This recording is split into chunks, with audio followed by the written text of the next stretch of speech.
It's a simple question that can sometimes have a very complex answer. But a military veteran and an app maker believe that answer could be the next big thing to hit the web, as JT Street discovers on Street's Corner. Maybe like a little airplane right here. After 6 years as an Air Force officer, Chris Tollinger returned to San Antonio with more high-tech skills than there were high-tech jobs. After applying to several jobs after getting out of the military and not getting any callbacks, I was like, you know what, I'm just going to do my own thing. That led Chris to this. Yeah, this is how we get to take a load off.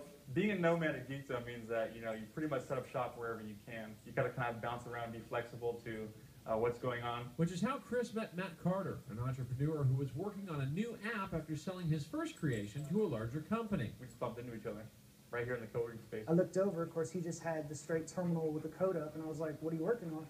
And he was like, well, here's my idea. And he's like, wow, this looks like fun. I was working on something similar. Let's join forces. Together, the guys created Flyer, a website where users can upload and share lists of events they'd like to see. So basically, this is just a custom collection of events that I've created.